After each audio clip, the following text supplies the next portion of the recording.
hamuogopi hata shetani, hata nani yule tunamuita Lucifer au tumuite nani, shetani Jana nimesema nimecheka sana kuona Kenya wamefunga Grand Lodge of East Africa au nyumba ya Freemason. By the way, Freemason ni matakataka. Na mimi najitolea kwa sababu nina hela nyingi. Najitolea kuwalipia deni lao. Waje chini, wakae, niwaambie, niwahamishie Nguvu ya Pesa na Jicho la Tatu ili niwaonyeshe hela halisi ziliko.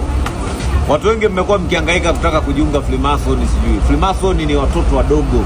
Freemason ni kinda, yani ni takataka. Yani watu muache habari za kutaka kuhangaika, mnahangaika mnataka mjiunge Freemason. Freemason ni takataka. Na kama kuna Freemason yoyote mbabe anayejiona yeye ni mbabe anijibu. Lakini Freemason ni takataka tu.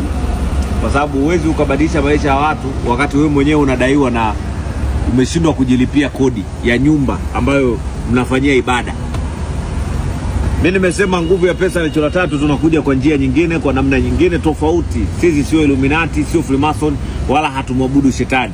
Sisi ni watu ambao tunaabudu ancestors, tunaabudu mizimu, tunaabudu mababu zetu. Tunaabudu ancestors. Ancestors unaelewa maana yake nini?